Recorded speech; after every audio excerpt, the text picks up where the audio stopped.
GLPT-ийн эхний дүрм GLPT-N4-ийн эхний дүрм нь болохоор AIDA гэдэг нь болохоор ханзаар бол энд харагдж байгаа ингээд бичнэ. За AIDA гэдэг нь болохоор утгын хувьд бол англи хэл дээр while during between гэдэг чинь энэ бол ямар нэгэн юм хийж байгаа хугацаанд гэсэн утгатай. За жишээ хэлбэр авъя. Shimbun o yomu aida wa shizuka ni shite kudasai.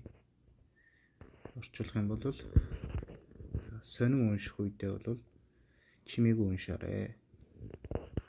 Гарахгүй гэсэн. Дараагийнх нь тэр Tamodachii matsu aida game o shitemashita. Найзаагаа хүлээж авах зуур тоглоом тоглож байсан гэдэг тийм.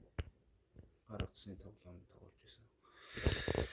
Тэгэхээр монгол хэлэнд бол энэ дэрэх зуур, ангих зуур тэгэх үед гэж орчуулагдана. Тэгээд анхаарах зүйл гэх юм бол N4 дээр энэ нь болохоор AIDA ni гэж бас нэг дүрм байна. Тэрнтэй бол харж болохгүй. Энгийн ярианд бол AIDA ni гэж ярьсан ч гэсэн тодорхой хэмжээнд бол энэ хоёрыг бол хольж ярьсан ч гэсэн хүмүүст бол ойлгогдсон. Гэхдээ энэ дөрвийн шалгалтын дээр бол AIDA-ны хоёрыг холиод ярьчих юм бол шалгалтанд уннаа гэсэн. За энд болохоор AIDA болон AIDA-ны хоёрын ялгааг бол тайлбарсан байна. AIDA гэдэг нь бол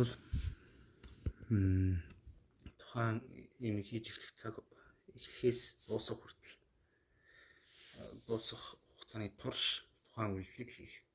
AIDA ni гэж юм болохоор эхлэхээс дуусах хооронд хугацаанд зөвхөн нэг удаа тухайн үйлдэлийг хийх. Жишээлбэл за энд нэг жишээ. Сурагч одоо жишээ нь сурагч хэрэг ясны AIDA тойрны икимас гэдэг нь бол буруу болж байгаа. Тэгэхээр хэрэг ясны AIDA зутто тойрны икимас